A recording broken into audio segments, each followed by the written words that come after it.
வணக்கம் மக்களே, நீங்கள் பாரு கேட்குறது முக்கிய கம்பெனி. நாங்கள் host Avatar the last fire bender. சாரிங்க, அவதார் 3 ஜேம்ஸ் கேமரோட அவதார் படத்துக்கான ஃபர்ஸ்ட் லுக் ரிவீல் இப்போதைக்கு நடந்திருக்கு. 4 கான்செப்ட் ஆட்டும் அந்த படத்தோட அஃபிஷியல் டைட்டிலுமே பற்றி நான் ரிவீல் பண்ணியிருக்காங்க. 10வது வரைக்கும் அந்த படத்தோட பிளாட் பற்றின சில ஹிண்ட்டுமே பற்றி நான் கொடுத்துருக்காங்க. இந்த படத்தில் என்னென்ன விஷயங்கள் நடக்க போகுது, என்னென்ன மாற்றங்கள் இருக்க போகுதுங்கிறத மொத்தமாக பார்த்துலாமா?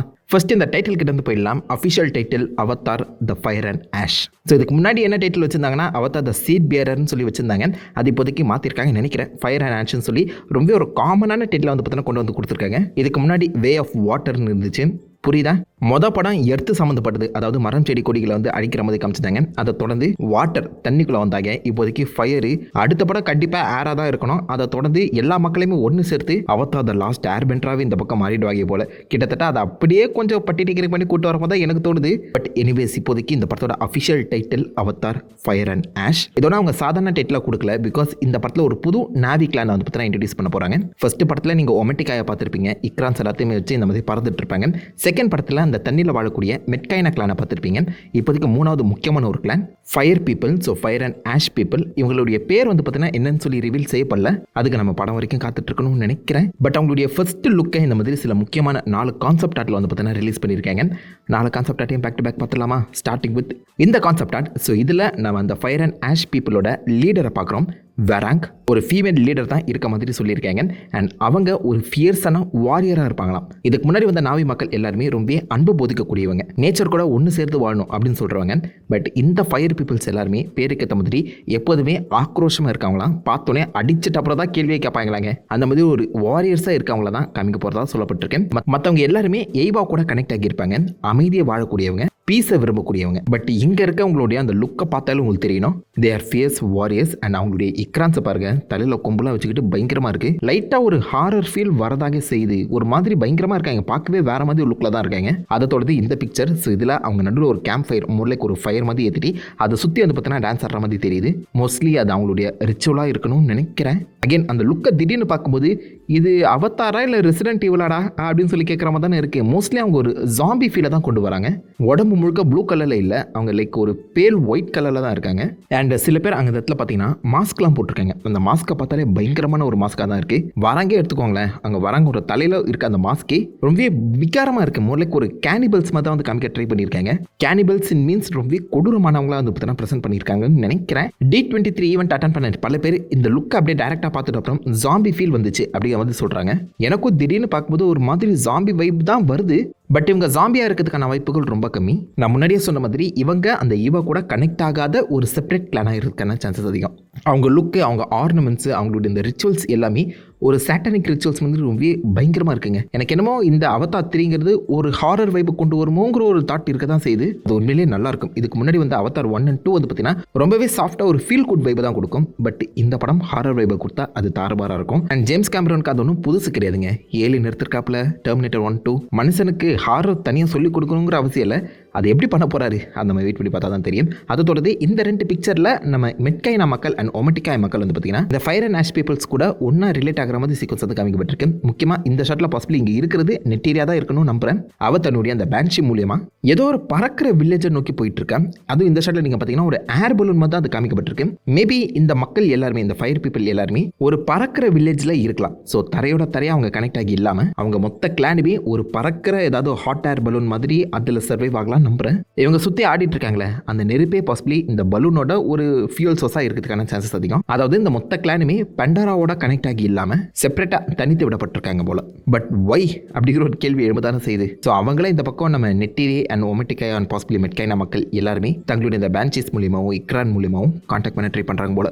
திடீர்னு எதுக்கு ஒரு ஃபயர் கிளான் பீப்புளை உள்ளே இறக்கணும்? இவங்களுடைய பேக் ஸ்டோரி என்னவா இருக்க போதுங்கிற ஒரு கேள்வி ஒரு பக்கம் இருந்தாலும் இப்போதைக்கு இந்த ஃபயர் கிளான் சம்மந்தப்பட்ட ஒரே ஒரு கேரக்டர் பேர் மட்டும் தான் ரிவீல் ஆகியிருக்கேன், வெராங்க். அவங்க பாசிபிளி இந்த படத்தோட வில்லனா இருக்கலாம்ங்கிற மாதிரி ஆல்ரெடி டீஸ் பண்ணியிருந்தாங்க. அண்ட் அப்கமிங் 2 படங்களுக்குமே இவங்க மெயின் வில்லனா வரதுக்கான வாய்ப்புகளும் இருக்கு. ஏன்னா ஒரிஜினலாக பார்க்கும்போது ஜேம்ஸ் கேமரோன் அவதார் 3யோட முடிக்கிற பிளான்ல தான் இருந்தாரு. பட் அவதார் 4 and 5 சொல்லி எக்ஸ்டெண்ட் ஆன அப்புறம் அந்த வில்லனா அடுத்த படங்களுக்கும் அழகாவே கூட்டு வரலாம். அதுவும் அவதார் 5ல நம்ம பூமிக்கே ரிட்டர்ன் ஆகிற மாதிரிலாம் கதை எழுதியிருக்காங்களா. அது என்ன மாதிரி வரப்போதுன்னு சொல்லி நம்ம பொறுத்து வந்து பார்த்தா தான் தெரியும். 2030 ஆகும் நினைக்கிறேன் வரதுக்கு. பட் இதில் வெராங்க் தான் மெயின் வில்லனா வர மாதிரி சொல்லப்படுது. அண்ட் எதுக்கு அவங்க மற்ற மக்களை அட்டாக் பண்ணுறாங்கன்னு நம்மளுக்கு தெரியல.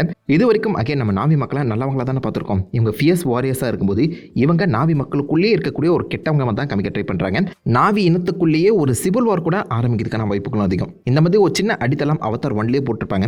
அதாவது அவதாசா வராங்களே ஹியூமன்ஸ் எல்லாம் கண்ட்ரோல் பண்ணக்கூடிய அந்த நாவி மக்களை மற்றவங்க எல்லாருமே வெறுக்காங்க. ஃபர்ஸ்ட் வெறுத்தாங்க. அதுக்கப்புறம் ஜேக் வந்து பார்த்தீங்கன்னா எல்லா கிளானையுமே ஒன்று சேர்த்துட்டு அப்புறம் தான் ஜேக்கை தங்களுடைய லீடராகவே அக்செப்ட் பண்ணாங்க. அந்த ஒரு விஷயம் பாசிபிளி இந்த ஃபயர் நேஷனுக்கு பிடிக்காம போகிறதுக்கான வாய்ப்புகள் அதிகம். அது எப்படி அவதாசை நீங்கள் வந்து லீடர்ஸாக எடுத்துப்பீங்க அப்படின்னு சொல்லி அவங்களுக்குள்ளேயே ஒரு சண்டை ஏற்படுறதுக்கான சான்சஸும் இருக்குது. நார்மலாகவே இந்த மாதிரி ஃபயர் நேஷன் இந்த அவங்களுடைய கிங்டமை எக்ஸ்பேண்ட் பண்ணுறதுக்காக கூட சண்டைக்கு வரலாங்க. ஏன்னா பெண்டாராக்குள்ள நம்ம ஒரு 2-3 செக்ஷனை மட்டும் தான் எக்ஸ்ப்ளோர் பண்ணியிருக்கோம். ஸோ அது தோணுது மிக பிரம்மாண்டமான அந்த உலகத்தில் நம்ம பூமி போலவே ஏகப்பட்ட எம்பரர் மைண்ட் செட்டோட பல பேர் இருக்க தான் செய்வாங்க. ஸோ அந்த மாதிரி கூட பாசிபிளி இந்த ஃபயர் அண்ட் ஆஷ் பீப்புள்ஸை காமிக்கலாம். அண்ட் இவங்க பொசஸ் பண்ணப்பட்ட கேரக்டர்ஸாகவும் இருப்பாங்க அப்படிங்கிற மாதிரி சொல்லப்படுது. அது உண்மையானு தெரியல. லைக் அந்த எய்வா அந்த கடவுளுக்கு அப்படியே ஆப்போசிட்டான கேரக்டர்ஸ் அவங்களை வந்து காமிக்கலாம்னு சொல்லப்படுது. நல்லதுன்னு ஒன்று இருந்தால் கெட்டதுன்னு ஒன்று இருக்க தானே செய்யணும் இங்யாங். ஸோ அந்த வகையில் பண்டராவுக்கு எல்லா வகையிலுமே நல்லது செய்யக்கூடிய பண்டரா மக்களை பாதுகாக்கக்கூடிய எய்வா இருக்க மாதிரி ஏவாக்கு அப்படியே ஆப்போசிட்டான ஏதாவது ஒரு பவர் இருக்கணும்ல. அது மேபி இந்த ஃபயர் நேஷன் மக்களுக்கு ஹெல்ப் பண்ணுறதுக்கான வாய்ப்புகள் இருக்கு. அந்த பவர் இந்த ஃபயர் நேஷன் மக்கள் யூஸ் பண்ணி இந்த மொத்த பண்டராவுமே டேக் டவுன் பண்ணுறதுக்கான சான்சஸும் இருக்கு. ஸோ அந்த மாதிரி ஒரு போர் முனையில் அவங்க வருவாங்களான்னு தெரியல. பட் நாவி மக்கள் கிட்ட இருக்க கெட்டவங்களை காமிக்கிறது தான் பிளானாக இருக்குது. அதே மாதிரி ஹியூமன் சைடை இது வரைக்கும் கெட்டவங்களை தான் காமிச்சிட்டு இருந்தாங்க. பட் ஹியூமன்ஸுக்குள்ளேயே இருக்கக்கூடிய நல்லவங்களை பேஸ் பண்ணியும் கதை நகர போதான். ஸோ இந்த படத்தில் ஹியூமன் சைடில் இருக்க நல்லவங்களையும் இந்த நாவி சைடில் இருக்க கெட்டவங்களையும் தான் காமிக்க பிளான் பண்ணிட்டு இருக்காங்க. இந்த படத்தில் ஆக்சுவலாக விண்டிஸ்லாம் இருக்கும்போது ஒரு அரச பஸ்லாம் அங்கங்கே அடிபட்டு இருந்துச்சு. அதை நம்ம ஜேம்ஸ் கேமரன் இப்போ நடந்த D23 வட்டில் எங்கேயுமே கன்ஃபார்ம் பண்ணல. பட் நம்ம வின் டீசல் ஜேம்ஸ் கேமரன் கூட ஒன்றா சேர்ந்து அவதார் 3 செட்டில் வந்து பார்த்தீங்கன்னா இருக்காரு. ஸோ விச் மீன்ஸ் அந்த ஹியூமன் சைடில் காமிக்கிற அந்த நல்லவங்க செட்டப்பில் பாசிபிளி நம்ம வின் டீசல் ஒரு முக்கியமான ரோல் வந்து ப்ளே பண்ணுறதுக்கான வாய்ப்புகள் அதிகம். போன படத்தோட எண்டிங் படி பார்க்கும்போது மெயின் வில்லனே சாவல. ஜென்ரல் குவாரிச் உயிரோட தான் இருக்காரு. தன்னுடைய பையனை காப்பாற்றிட்டு அவர் அங்கேருந்து எஸ்கேப் ஆகியிருப்பாரு. ஸோ ஸ்பைடர் அவங்க அப்பா கூட போகாத சமயத்தில் மேபி அவங்களுக்குள்ள இருக்க அந்த பாண்டிங் ஜென்ரல் குவாரிச்சை நல்லவனா மாற்றுறதுக்கான வாய்ப்புகளும் அதிகமாக தான் இருக்குது. பட் நம்ம ஜேம்ஸ் கேமரனை பொறுத்த வரைக்கும் ஜென்ரல் குவாரிச் தான் 5 படங்களுக்கு வில்லனுங்கிற மாதிரி மென்ஷன் பண்ணியிருந்தாரு. அண்ட் சொல்ல முடியாது மேபி இந்த ஃபயர் நேஷனே குவாரிச் கீழே தான் இருக்குங்கிற மாதிரி கூட மென்ஷன் செய்யலாம். ஏன்னு சொல்கிறேன்னா இந்த கான்செப்டை நல்லா நோட் பண்ணி பாருங்க. பின்னாடி ஒருத்தன் AK-47 கன் வச்சிருக்கான். அதே மாதிரி இந்த பக்கம் ஒருத்தன் ராக்கெட் லான்ச்சர் வச்சிருக்கான். ஸோ நாவி மக்கள் கிட்ட எப்படி ஹியூமன் மேட் கன்ஸ் போச்சு. லைக் எதிரியோட எதிரி எனக்கு நண்பன் அப்படிங்கிற டாப்பிக்கில் கூட குவாரிச் கொஞ்சம் கொஞ்சமாக இந்த ஃபயர் நேஷனுக்குள்ளே போகுது. அந்த மொத்த நேஷனையுமே தன்னுடைய ஆர்மியாக மாற்றுறதுக்கான வாய்ப்புகளும் இருக்குது. அந்த வகையில் 5 படங்களுக்குமே குவாரிச் வில்லன் ஆகிறதுக்கான சான்சஸ் அதிகம். அகைன் நடக்குமான்னு தெரியல. சும்மா அடிச்சு விடுவோம். நடந்தா நல்லது தானே. அதே மாதிரி கீரிங்கிற ஒரு புது கேரக்டரை இந்த போன படத்தில் இன்ட்ரடியூஸ் பண்ணியிருந்தாங்களே. அவள் டேரெக்டாகவே இந்த பக்கம் எய்வா கூட கனெக்ட் ஆகியிருக்கான். அவகிட்ட இப்போதைக்கு எய்வாவோட ஸ்பிரிட் இருக்க மாதிரி தான் சொல்லப்படுது. அவளுடைய அப்பா யார் அப்படிங்கிறத இது வரைக்கும் எங்கேயுமே டீஸ் பண்ணாமல் தான் வச்சிருக்காங்க. ஸோ அப்பா இல்லாமல் போகிறத குழந்தைங்கிற மாதிரி தான் இந்த கீரி வந்து புஷ் பண்ணிட்டு இருக்க இந்த சமயத்தில் மேபி இவ தான் பாசிபிளி இந்த மொத்த படத்தோட ஹார்ட் பீஸாக கூட இருக்கலாம். போன படத்துலையுமே அவள் டெக்னிக்கலாக அந்த மற்ற மிருகங்களை கண்ட்ரோல் பண்ணுற வேலையை பண்ணிட்டு இருந்தா. எய்வாவோட அந்த ஸ்பிரிட்டை யூஸ் பண்ணி மீன்களையும் மிருகங்களையும் அவள் கண்ட்ரோல் பண்ணிட்டு இருந்தா. நேச்சர் கூட அதிகமாக லிங்கான கேரக்டராக தான் இந்த பக்கம் கீரி வந்து காமிச்சிருந்தாங்க. அதுவும் முக்கியமாக எய்வா கூட லிங்கான கேரக்டர். அப்படி இருக்கும்போது அவங்க அப்பா யாரு அப்படிங்கிற ஒரு ரிவீல் பாசிபிள் இந்த படத்தில் நடக்கலாம். இந்த 4 எலிமெண்ட்ஸை பேஸ் பண்ணி அவங்க டைட்டில் கொடுக்கும்போது அங்கங்க அவதார் ஏர்பெண்டர் வைப் வருது. அது பத்தாததுக்கு வரைக்கும் கீரிக்கு அந்த பெண்டிங் பவராக கொடுத்துருக்காங்க. ஆல்மோஸ்ட் லைக் ஒரு பாதி பெண்டிங் பவர் ஸ்பிரிட் பெண்டிங்னு வச்சுக்கலாமே. இந்த மாதிரி பெண்டிங் பவருமே கொடுக்கும்போது அது கம்ப்ளீட்லி ஏர்பெண்டர் அப்படியே காப்பி பேஸ்ட் பண்ணுறதா எனக்கு தோணுது. ஃபயர் நேஷனை கெட்டவங்க மாதிரி அவங்க போர்ட்ரே பண்ணுற அந்த சமயத்தில் பார்ப்போம் அதை என்ன மாதிரி ப்ரெசென்ட் பண்ண போகிறாங்கன்னு. இந்த படம் அடுத்த வருஷம் டிசம்பர் மாதம் ரிலீஸ் ஆகும்போது டெக்னிக்கலாக இந்த வருஷம் வர வேண்டியது தான். பட் கொஞ்சம் டிலே ஆகிடுச்சு. ஏன்னு தெரியல. ஆக்சுவலாக அந்த படத்தோட ப்ரொடக்ஷன் முடிஞ்சு போச்சு. போஸ்ட் ப்ரொடக்ஷன் ஒர்க் தான் போயிட்டு இருக்குன்னு சொல்லிட்டு இருக்காங்க. ஆல்மோஸ்ட் லைக் 9 hour ஃபுட்டேஜ் இந்த பக்கம் நம்ம ஜேம்ஸ் கேமரன் கிட்ட இருக்காங்க. அந்த 9 hour ஃபுட்டேஜுக்குமே அவர் VFX பண்ணி அதுக்கப்புறம் தான் கட்டை எடுக்க போறாராம். சொல்ல முடியாது. அவதார் 3 ரிலீஸ் ஆன அப்புறம் மொத்த 9 hour ஃபுட்டேஜுமே தனியாக OTTல ரிலீஸ் பண்ணுறதுக்கான வாய்ப்புகள் இருக்கு. நீ பண்ணுனே, நான் உட்காந்து பார்க்குறேன். ஸோ ஏன் கண்டிப்பாக அந்த படத்துக்கான ஹைப்பு கொஞ்சம் அதிகமாக தான் இருக்குது. அண்ட் இந்த படத்தில் ஆக்ஷன் அதிகமாக இருக்கும் அப்படிங்கிற மாதிரி அவங்க டீஸ் பண்ணியிருந்தாங்க. ஆப்வியஸாக வாரியர்ஸ்ன்னு வரும்போது சண்டை இருக்காமல் எப்படி பார்ப்போம் இந்த புது நேஷன் என்ன மாதிரி காமிக்க போகிறாங்கன்னு. எத்தனை அவதார் ஃபேன்ஸ் இருக்கீங்க? நீங்கள் இந்த அவதார் ஃபைன் ஆஷ் டாப்பிக்கை பற்றி என்ன நினைக்கிறீங்க? புது கான்செப்ட் ஆர்ட்டில் நீங்கள் ஏதாவது இன்ட்ரெஸ்டிங்கான டீட்டெயில் கண்டுபிடிச்சிருந்தீங்கன்னா அதை மறக்காம கீழே கமெண்ட் பண்ணிட்டு அந்த லைக் பண்ணி தட்டி விடுங்க. நான் உங்களை நல்ல ஒரு அவசரமான வீடியோவில் மீட் பண்ணுறேன். வந்திருக்கும் ஹேவ் ஃபன் கைஸ். வட்டா.